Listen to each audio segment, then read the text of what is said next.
LOLeros, hello. Sit down, get comfortable. Let's talk about Zelle. Okay, you've heard about it. You may already be using it. Not sure. I know I am. And not just because they're such a great supporter of the Latinos Out Loud podcast. Thank you, Zelle. But because it's really easy to use and it makes the most sense. Literally, dollars and cents. When anyone sends you money or if you need to get paid back, always ask for Zelle. With Zelle, the money goes straight into your bank account and it works even if the sender banks somewhere different than you in the United States of America. All right.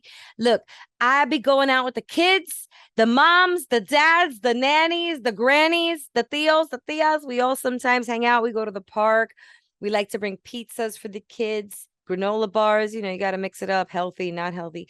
And we all split the costs. It's real great when you find like a cluster of friends that it's just a given that someone is going to hit you back.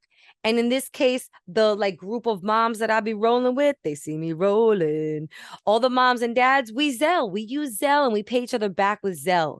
It's great. It's very convenient. And I know it's going to go through and I know it's going to hit my bank account really, really fast. And the money goes straight into your account, typically in minutes, seconds. I've seen it go through in seconds. It's really, really fast. So like, that you'll be able to go back to Trader Joe's or wherever you shop and buy some more of those frozen vegetable nests. They're so good. Everything in the frozen aisle of TJ's is good. All right. You also don't have to download another app because it's probably already in your banking app. It's in over 1,800 different banking apps. So just double check that you have the correct US number, the mobile number, and email address. This way, the recipient is the right recipient and your money goes to the right place, straight into their bank account or yours. So mi gente, LOLeros, look for Zelle in your banking app today. It's the Latinos Out Loud podcast.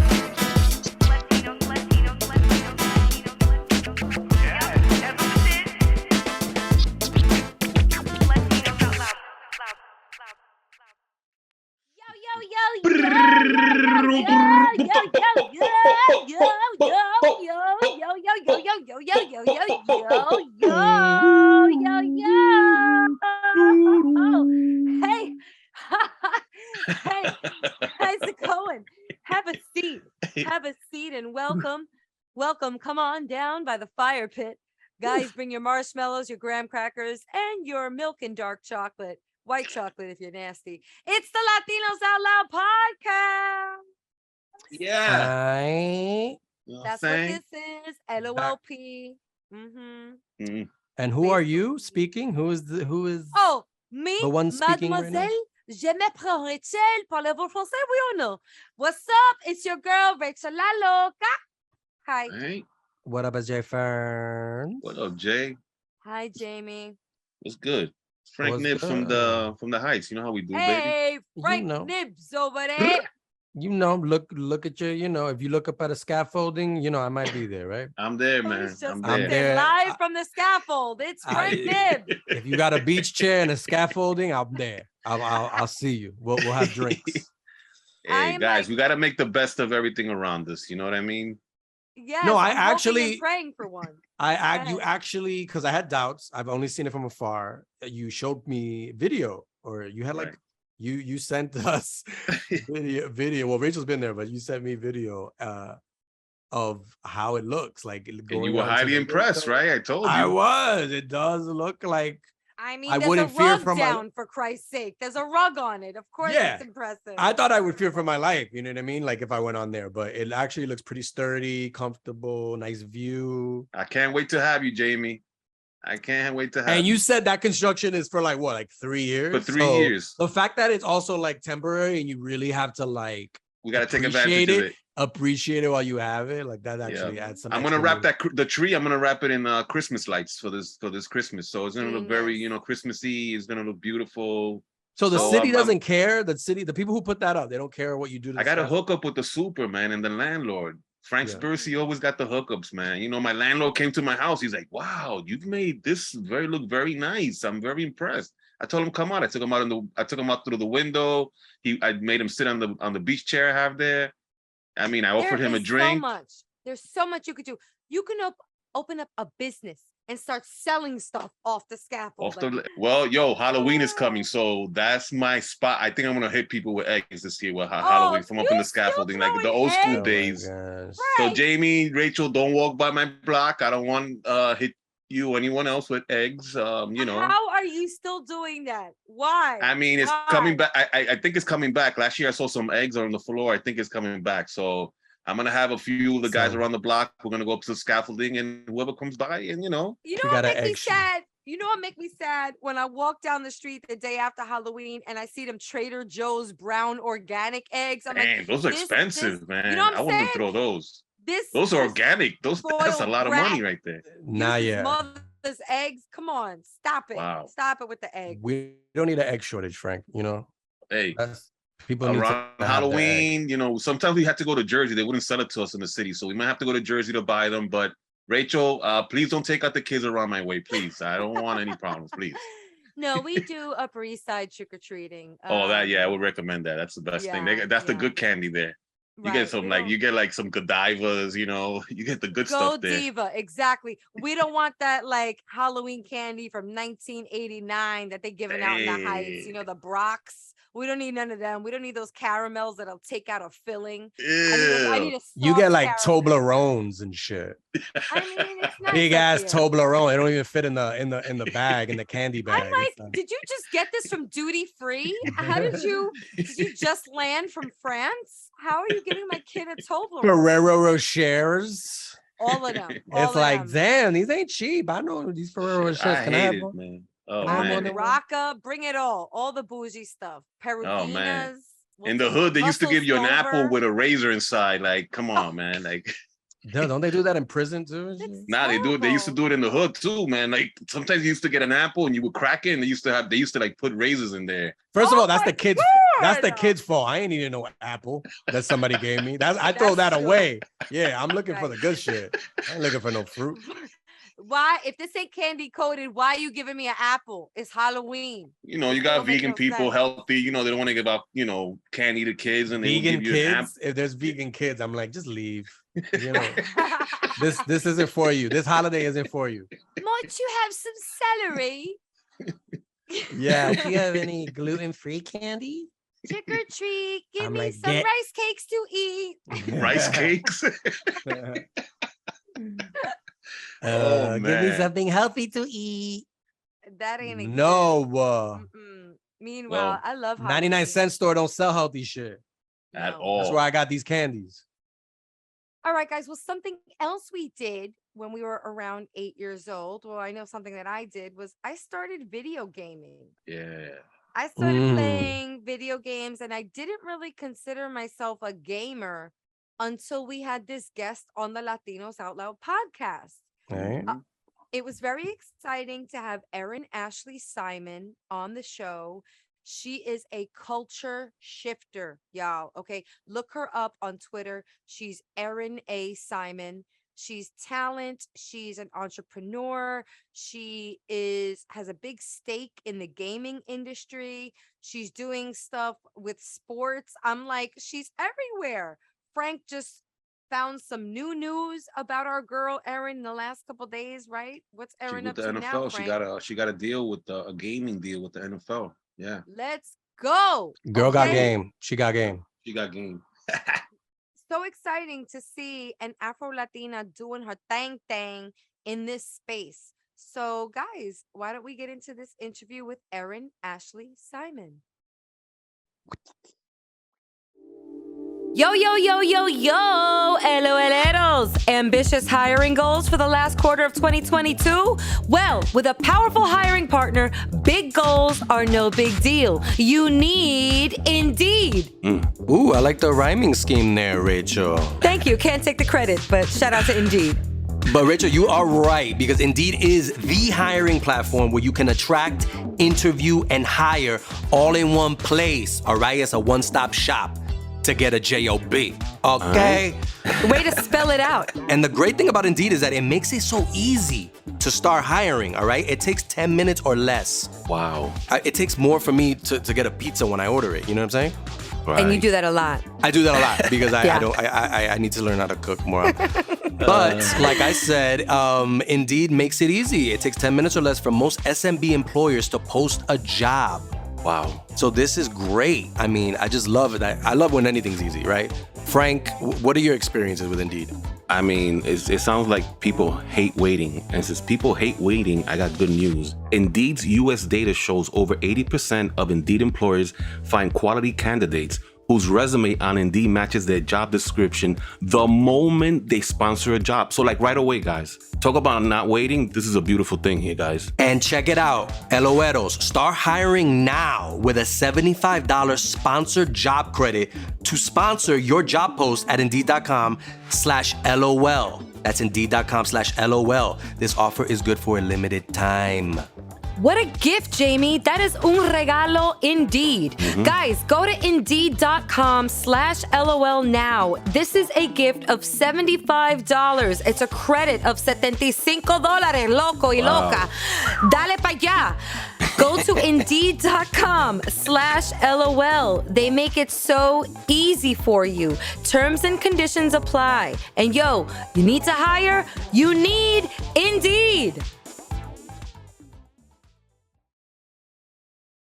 All right, you've already heard her drop some gems, but let's please officially welcome Erin Ashley Simon, one of the leading Afro-Latinas in gaming and esports today, to the Latinos Out Loud podcast one time. Come on. Hey, Yeah. Let's go. Gamers unite. Hi, okay. This is so fun. So EAS, I love your logo. I love your branding. I really want you. to talk about you, okay? We could talk about the actual games for hours. Obviously, you said something behind the Zoom curtain before that I really connected with. I never really considered myself a gamer until 5 minutes ago. Because although I'm not like, I guess, a pro gamer, I don't know what you want to classify those people as. I love video games. I go to an arcade. I'm open with my boys. I'm open with my kids. All of it, the Claw, Pac-Man, anything, Super Mario, all the Terminator stuff that, like, you know, you're with the guns and you're like shaking in the cart with. Like, I love all that. All of that. Ooh. Yes. Hadouken, all of it. Okay. Frank actually used to street fight literally in the street. It wasn't a game for him. That shit was life. That shit was like he kind real of life. looks like Dalsum a little bit, doesn't he? Anyway, Dominican Dalsum in the building. Yo, Erin. Excellent shit. Erin, okay. Yes. First of all, you're doing a lot in this space, in a space that I don't really see occupied by very many Afro-Latinas. So I want to sort of give you some flores and some flowers on that alone for making noise and being a warrior in this space, which is probably not dominated by people that look like you. Tell us a little bit about that and tell us more about what you're doing in this space. I didn't do your anything justice. I just kind of said your name. We want to hear the details. Please share with us. Yeah, of course. I mean, so kind of adding a little context to like why I do what I do. You know, I've been a gamer all my life, and that's been something that's been very supportive. And I have to give a shout out to my mom. My mom was always supportive of me when it comes to gaming. You know, my mom's an Afro-Latina herself, and Mom, you know, Dukes. yeah, she always and she always supported me in my career because growing up, you know, I didn't really see that many people that looked like me or even us on such big stages. And so when I had that opportunity, I started as a broadcaster, and I started working up to now being one of the most visible and influential broadcasters in the gaming space. And to me, that's an honor because I'm now becoming the representation I wish I had growing up. Like I had a beautiful message from a young lady who's from Puerto Rico, and she messaged me and was like, "Oh my God, I didn't know you're Puerto Rican too." She's like, oh, like it was like she was so in awe to see someone who looked like her, who represented someone who's just like her. And to me, it drives everything that I do. And that's why I went from being a broadcaster to now I'm a gaming organization co-owner. I'm also the chief culture officer at a company called XSET. So I work a lot on our D&I initiatives, our diversity inclusion initiatives. And also like I'm one of the very few Latinas and just Afro-Latinas and Black people who own a tier 1 gaming organization. Wow. And Flex on them right now. Flex. Erin, so how does that work? Like, is it like something where it's like, I want to co-own this. What do I, do I got to fill out some paperwork? What's up? Like, how does that go? Or do they look to you? Were they like, yo, we need Erin on board with this? Like, how did that come about?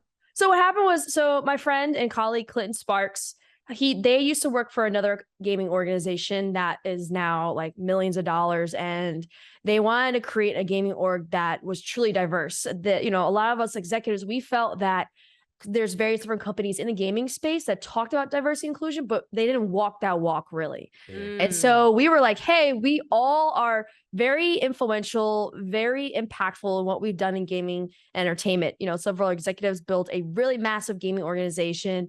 Our CEO, he founded Karma Loop. Clinton Sparks, and he's won a Mad Awards in music, DJ. Like, we've all influenced culture. And it's like, we don't have to try to push culture when we are culture. So, they wanted to create a gaming organization that really, truly reflected gamers. We wanted to create an org that showed, hey, you could be about diversity and inclusion, still be winning and competing in esports, and also doing really dope stuff.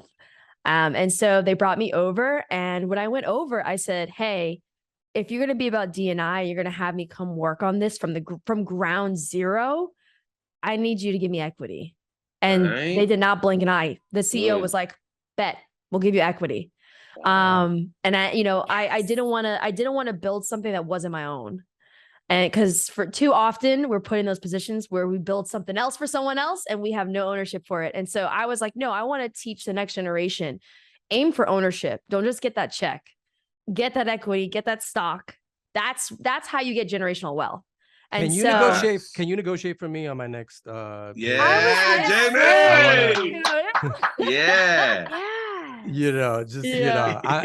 gonna bring Erin into the room real quick, and she's gonna tell you everything that I'm looking for in this job.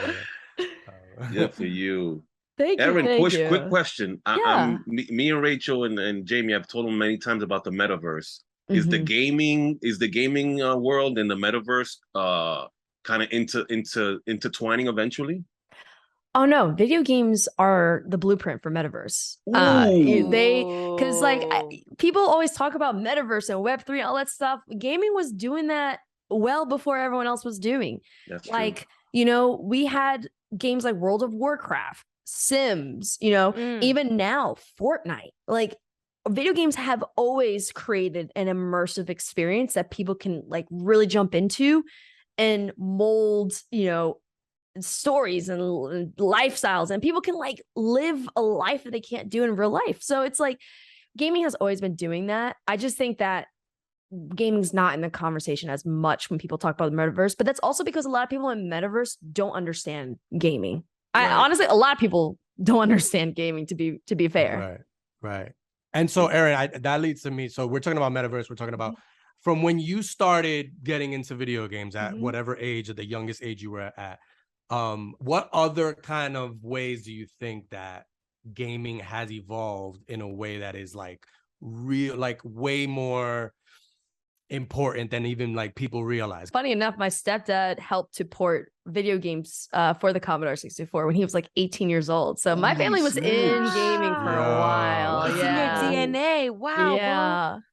So on that tip, how's it evolved in a way where it's like, yo, y'all don't really know what we're doing out here in the gaming community right now. Oh man, there's a list. I can go on. So there's actually an FDA approved video game to treat ADHD. So FDA has approved a video game to be used as a form of treatment for those who have ADHD. So that already like helps with dispelling the fact that like gaming does not help. Like it does. Also there's scholarships now. I actually have my own scholarship, Erin Ashley Simon Esports Internship Fund at my alma mater, University of Kentucky. And it's catered towards, I have a scholarship for students who are financial needs. and to help them not only get an education, but also get experience in gaming, get experience in esports. So by the time they graduate, if they would like to continue on, they can. But the goal is for them to be successful. So we look very much the scholarships towards those who are interested in the UK, who come from low income areas, who are of diverse backgrounds, who are Latinos or Latinas. Like, it's open for everyone. So there's scholarship opportunities now for that. Amazing. Also like there's gamers and there's literally kids who are millionaires. Like, they took video games. I have a few friends that literally used to play video games, and they play video games to stay out of trouble because they came from, rough areas, and then they made it into a business, and now they created content, and now that's their job. And they actually make enough of a living. Like, at a young age, they already have houses, they have cars, off of just the money that they're making from the content they're creating around gaming. And it's just, there's just so much more to it. I mean, look, my career, like, and what I'm doing, like, I never thought I could be a broadcaster in gaming, but like, here I am, and so video games have there's all different things that it helps with. I mean, also during the quarantine with COVID, it was what everyone was pretty much doing to be social. Yeah. It goes against the whole, oh, it's an anti-social activity. Okay, if that's the case, then why were people buying so many Switches and PS4s and Xboxes and playing with each other? It's actually a very social activity, and I think it's been proven now. So there's so many benefits and good things that come with gaming. I think people are starting to turn a leaf to it. But what I will say is, like, definitely when it comes to, Latin America, the islands, like, we were actually ahead of the times when it came to gaming. There's massive, like, audience and groups, especially in, like, Brazil. Dominican Republic is a big space for fighting games. Dominican Republic and Puerto Rico. Wow. Plátano power. Yes, very big in fighting games, very big in some other games. So I think the US, we are actually playing catch up right now in terms of, like, embracing it into our culture a lot more. Wow. Okay, this is really eye-opening. Wow. I have a question as a mom. Okay. Yes. Okay. Mom of 2 boys. Their father is also a gamer. They do a lot of the sports, the esports. I have a 7-year-old and a 4-year-old. We try to control the use of, multiple screens here, like the tablets, the Nintendos. They're rocking my Game Boy from the 90s. You know what I'm saying? Damn, wow. Hey, yo. They're beating you now, Rachel. My Game Boy Color is not mine anymore. It's theirs.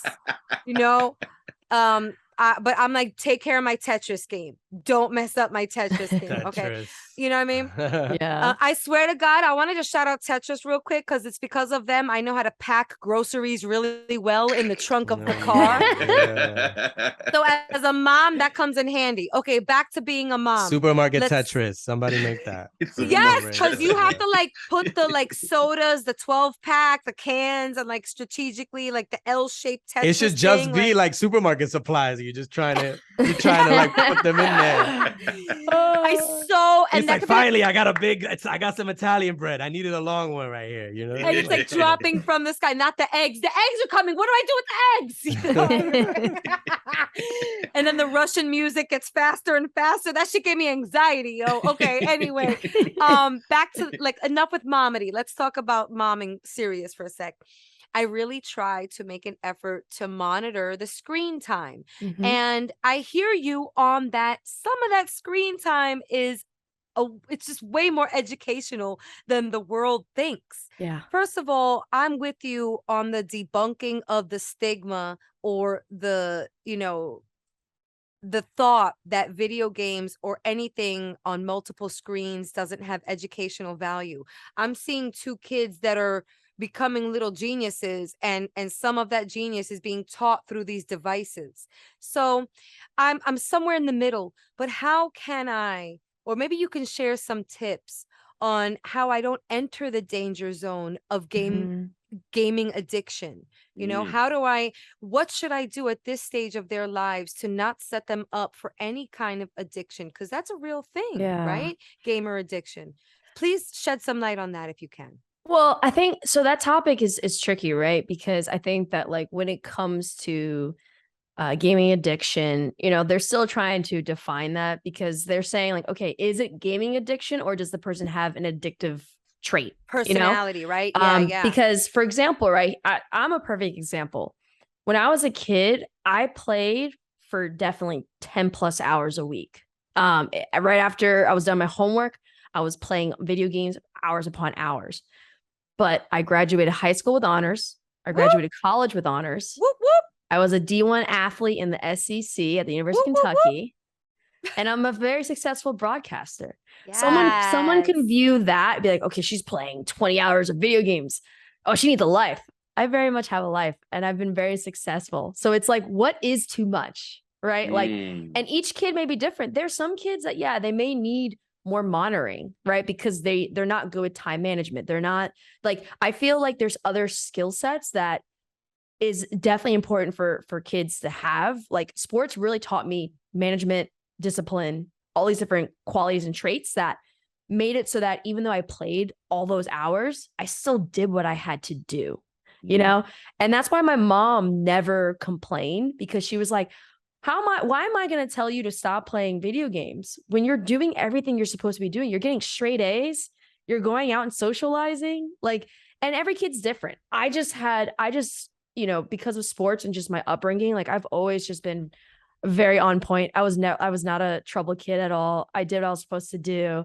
My brother, on the other hand, he needed a little bit of more management, right? But I like ultimately I say, like, anyone can say like 5+ hours is a gaming addiction, but like I think from a medical standpoint, they haven't really determined how often do you have to play in order for it to be addiction.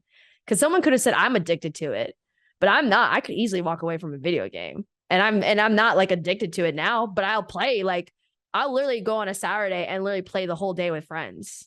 And then I'll go out like at 8 p.m. and go out and hang out with other friends. Like, so I think it really depends. I think before we really get into like, saying who has a gaming addiction, I think science needs to do a little bit more in terms of determining how many hours makes it an addiction.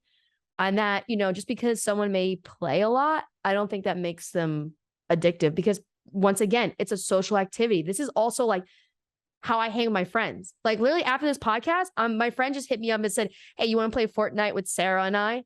And this is me being social, playing with my friends, spending time with my friends, So it really depends. But I do think it's an important conversation, because I do think that there are kids, there are people who play video games and, may not be able to manage some aspects of their lives in some shape or form.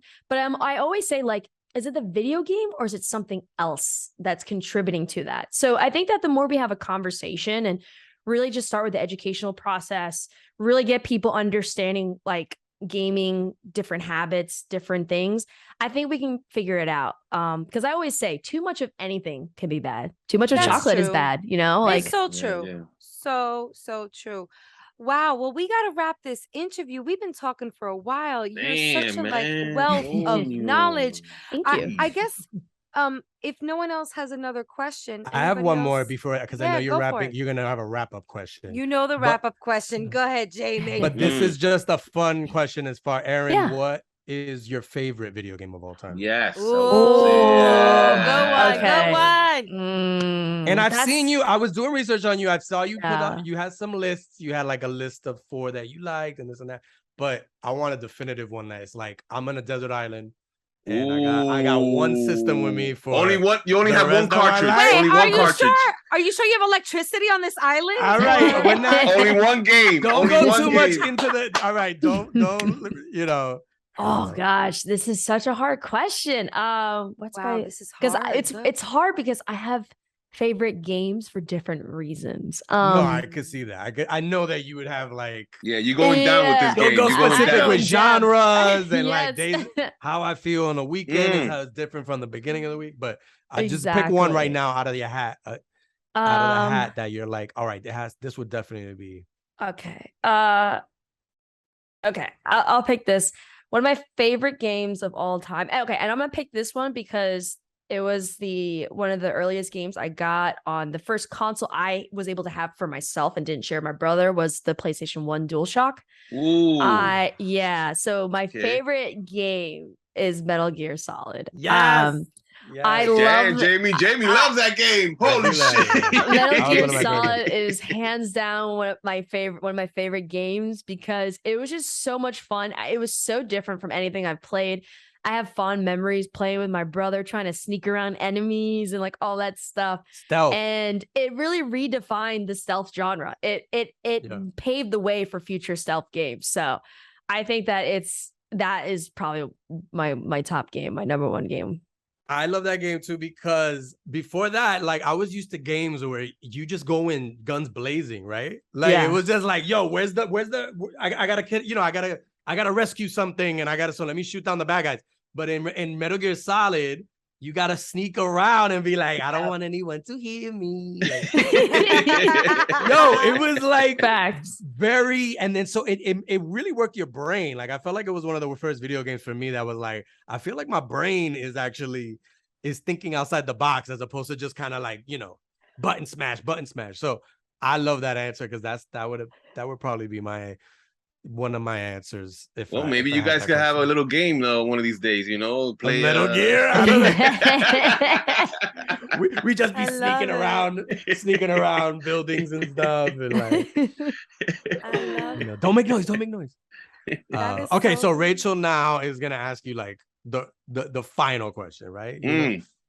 Don't hype it up too much, but Yeah. no, I think we always have these like key closing questions.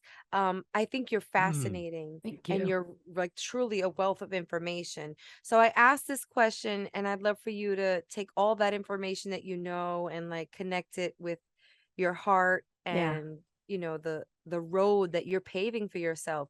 I know there are future Erins listening to the podcast right now, or maybe there are people like Erin Ashley Simon who have developed something, a career, a life, a lifestyle out of a niche, out of something that was their passion desde chiquita, from your childhood. So maybe it's not gaming for that person, but it's something else. So I would love for you to offer some words of advice to those future Erins, those people that have a passion and they're maybe not sure if they can make a lifestyle and living out of it. Yeah, I think the best advice that I could give to anyone, for that is like be yourself unapologetically and live in your truth. Like never once, I think for me, when I went through this journey in my career and I was very passionate, I never allowed anyone to, basically tell me to be something that I'm not. I owned who I was. Like even now, like sometimes people when when I'm being interviewed, they'll just be like, "Oh, you're a Latino. Oh, you're Black." And I'm like, "No, I'm an Afro Latina. I'm gonna own both sides of myself because this is who I am, and I'm proud. I'm proud to be Hispanic, and I'm proud to be Black. Like, Wepa! yeah. So, like, I'm like, for me, it's like I want people to be proud of who they are and be themselves because it's going to make the journey so much better. If you're able to live in your truth and be yourself, you're going to be happier because if you're going to work in entertainment, if you're working anything, if you're trying to chase your dreams, you're going to come across a lot of rejection. You're going to come across a lot of no's. You're going to come across a lot of people trying to put you into a box. But if you are grounded in who you are and love yourself and completely live your life and be who you are, that is your God-given gift, is you. There's no one else in this world who is like you. And that automatically gives you a uniqueness. Own it, And like I said, I'm never gonna allow anyone to not let myself celebrate my Puerto Rican roots or, me being a Black person. Like for me, that is what makes me special. I think that these are two communities that have such beautiful cultures, beautiful individuals, and honestly have been changing gaming and entertainment for the longest. For example, a lot of people don't know the founder of Mortal Kombat. He's Hispanic. Wow, we need him on the show. Let's get him on Latinos Out Loud. Yeah, so Wait. he's been around. Erin, a lot of people don't know this either, but your boy Jamie was in a video game. I'm gonna put him on blast right now. He was the voice. Tell him, yo. I was in one of the Grand Theft Autos. I the Which best friend, one? the Ballad of Gay Tony. So I was one of the best friends of I was Armando. I was one of the best friends. I was the guy you bought the guns from. And then also, so every time it was like, yo, you want a gun? I got you, Papa. Let's go.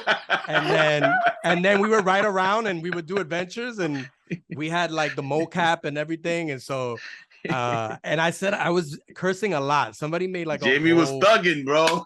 Somebody made a 30-minute.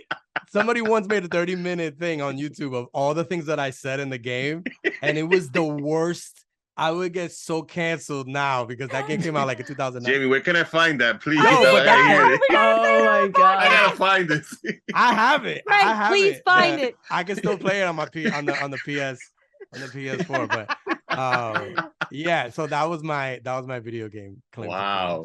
Wow. Well, yo, thank you so much. Erin, could you please tell everyone, well, two things I think we need to tell everybody. One, where to follow you on social, and two, where can they learn more about that internship? I think it might have closed, right? August 22nd was the application deadline for this year, but can they learn more, and tell them if they can, where? Yeah, absolutely. So you can find me on all social media platforms at Erin A. Simon. That's ERIN as in Nancy, the letter A, SIM as in mother, ON as in Nancy, like Simon says. And then to learn more about the scholarship, you can go to University of Kentucky. If you look up the Erin Ashley Simon Esports Internship Fund, you'll find information on it. You'll find the criteria that is needed to apply.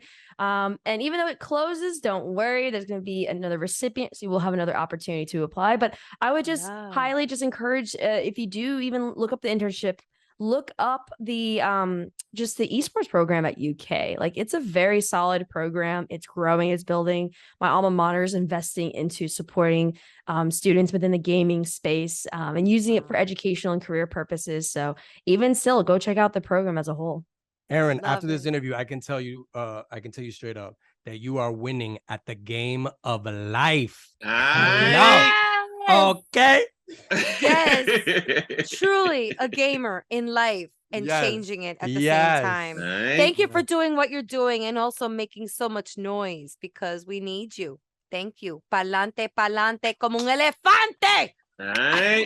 Thank you. Thank you for coming on the Yes. show. Please come back. We want to hear from you again, and we're going to keep supporting you. One more time for Erin Ashley Simon. Boricua, qué Yeah. bonita bandera, qué No. bonita bandera, qué bonita bandera, la bandera puertorriqueña. Woo! Mortal Kombat. So fun. Wow. Okay, guys. Wow. This young lady is a gem. She's doing her Holy thing. She's moly. doing her thing. What Big was you things like? coming from. What was your favorite video games growing up? Because we asked her. Mine was- Is there anyone? I'm gonna tell you guys something. I broke Pac-Man one time. I broke Oh, the, you know the Pac-Man. Yes, I broke the program. Like my girl, my ex-girl got me the little Pac-Man that you connect to your TV. And I you played it for broke so many hours that I actually broke it, meaning that I actually cracked it. I couldn't be caught by the Pac-Man. But were you advancing to other levels? Like how many? Yes, I got to How the many top levels? level. I feel like I always die like after like 3 or 4 levels. But No, I used to play it every day for like 6-7 hours. And I actually beat it to the point that the ghost couldn't catch me. I knew the pattern. I can't even explain now. My eye caught the pattern and they couldn't catch me. So the ghosts would be following me for like hours and hours, and I could keep on doing that. So that was like my game. Yeah. Wait, Jamie, what was your favorite game? Oh man, I used to like I mean, I play a lot of sports games, but that's boring to say. So GoldenEye, do you remember GoldenEye? It was No. the James Bond game. Yes. It was I never played it, but I N60. remember. It was N64, which I didn't own. I was a Genesis guy, but I used to go to my cousin's house and people would play GoldenEye. It was one of the first like first person shooter games where you're not first person. It's just you just see like the person shooting, but like the arms and the hands, but you don't see their whole body. And so it was people would. Like 4 of us would play, and this was like before you used to play with people online, so you had to go to someone's house to play this. Right. And it would be 4 people on the couch and 4 little boxes on the screen, and we were all trying to shoot each other and kill each other, and it was the best.